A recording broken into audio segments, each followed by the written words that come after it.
I will invite the next author, Mr. Williams, who will present us thermomechanical modeling of selective laser melting process. Please.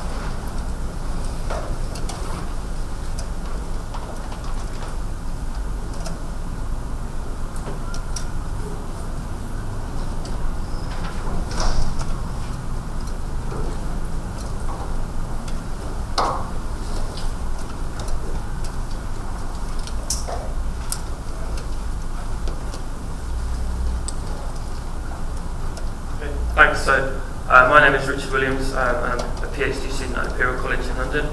My talk's about FE prediction of residual stresses in powder bed fusion, or PBF for short. So, I'm going to start with just giving a bit of context and why we might want to do some modelling. So, I've called this slide Perfect Storm, and we might have that in powder bed fusion really. So, typically, PBF components possess regions of very high tensile stress up to or exceeding the yield strength, and you can couple that with a rough surface finish and like internal voids and porosity, which can act as crack initiation points, and the material is also in a very strained one state, so there's not much room for plasticity to occur. And if you put all this together, then brittle fracture is a real problem in this field. And I've got some images here of some what happens. The problems we encounter. So at the top is the bridge parts we built, and we cut one side of them free, and they pinged up a jet shape. And the bottom image is taken from Redishore, and some samples actually cracked in the build here. And this is a real problem when you're building with Thai 6.4. So as a result, it's important that we can predict where these regions of high tensile stress are going to occur, in order that we can accommodate them at the design stage. And following that, it's important that any modelling tools we develop to try and do this can be solved efficiently and are kind of easy to use, so they can be used repetitively at the design and setup stage. So now I'll go through the kind of experimental part of the talk. So this is the kind of build scenario we have, and we wanted to investigate how the residual stress profile varies with different build orientation. So we built cylinders that were 60 millimeters long by 8 millimeters in diameter, in both the horizontal and vertical orientations with respect to the build direction. And these were made out of 316L stainless steel, and we did it on the Renshaw AM250. So in order to try and quantify the level of residual stress in the components, we decided to slit them down the diameter to a depth of 50 millimeters by EDM, wire EDM. But before this, we obviously had to cut them from the build plate. The vertical cylinder didn't really change very much, and the horizontal cylinder curled up slightly due to the residual stress. And hopefully you can see that on the bottom left image there. It's not quite straight, so yeah, it curled up and we cut it from the plate.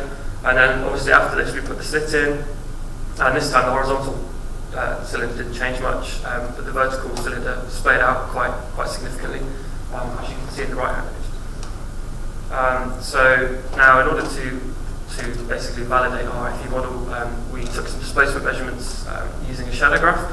So we put the two cylinders on the shadow graph and projected them up, and then it became obvious that the horizontal cylinder hadn't really splayed out at all, and so we were able to verify the thickness of the EDM wire cut to 0.3 millimeters, and we saw that the vertical cylinders splayed out quite a lot. So we took profiles of the inside faces of those two splayed sides, and then we could then compare this to the FE model.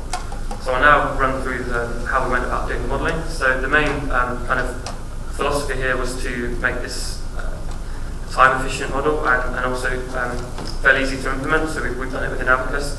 It's basically thermomechanical FE analysis in Abacus, and it's built upon the block dump approach, which is commonly found in the welding literature. So I've got a video to show how it works. So basically, blocks of the geometry are dumped on top of one another, and this simulates the kind of material addition process in the build, and also the heat input into the part. So in the tree process, the layer thickness is 50 microns, and so this part consists of 160 layers. However, in order to speed up the analysis, we decided it's not necessary to model every single layer. So we've kind of agglomerated them together into a super layer, and we use 5 layers here that are 1.6 mil thick to basically achieve the same as the tree process does. So the elements are re-added by element reactivation, and each layer is deposited at 1400 degrees, which is the melt temperature of 316L. And finally, we modeled this as a half model, again to save computational time. And we've used a symmetry condition, and then these are relaxed in the final step, which allows us to simulate the slitting process. So same again for the vertical model, just a separate model for different geometry. Here we've used 50 layers at 0.83 mil thick, as opposed to 1,200 layers at 50 microns thick in the true process. And basically all the other parameters in the model are the same. It's a half model where we can relax the symmetry conditions to simulate the slitting. So now I'll talk about how we've modeled the 316L material. So for the thermal properties, we've used temperature-dependent thermal properties from the raw material data, because these aren't really going to change much between the raw and the AM grade alloys. And we're also only considering the bulk solid here, so we're not trying to model the powder or the melt pool. And then to model the plasticity behaviour, we've used the Johnson-Cook formula, which is built with Copernicus. So the constants which describe the yield strength and hardening behaviour are taken from AM material data, which is abundant really at room temperature. However, the constant which describes the temperature scaling, we derive this from raw material data, because there's not really much high temperature tensile data out there in the literature. And then by using this hybrid approach, we were able to account for the high yield strength and harder material that we typically find in PVF 316L, but we're also able to maintain temperature dependency, which is really important to accurately model residual stress. So now I'll move on to the results, and first of all is the kind of the validation result, basically. So this is a plot of the deflection of the inside face of the splayed sides on the vertical cylinder. Now obviously we only modelled it as a half model, so we had to average the two sides for the true part which splayed outwards. So we can see very good agreement really between model and reality to within about 5%. So this kind of qualifies us to go and use the model to look at stress.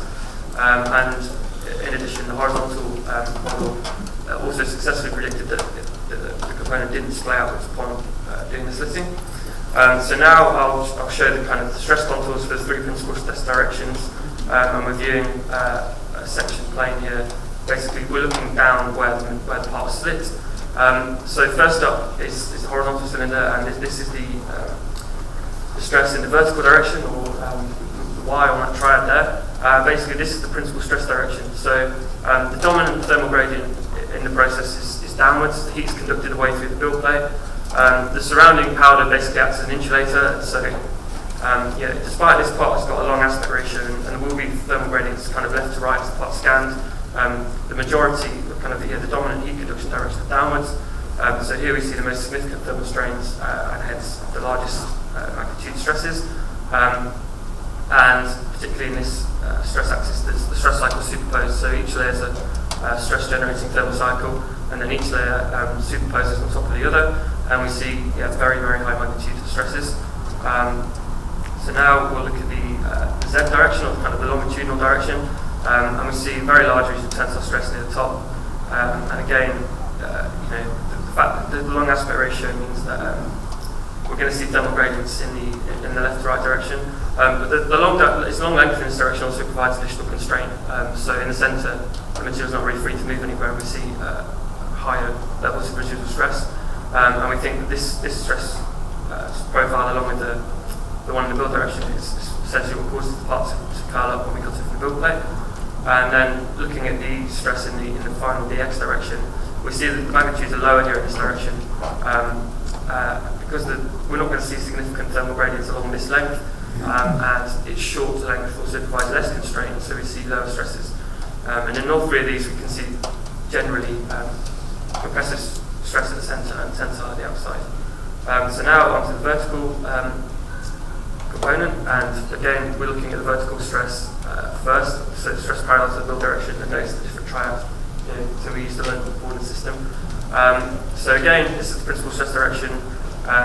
This part's got a very small cross section, so there's not going to be much thermal gradient in these axes. So this is going to be even more of the dominant kind of cooling gradient. So again, we see the highest stresses in this axis.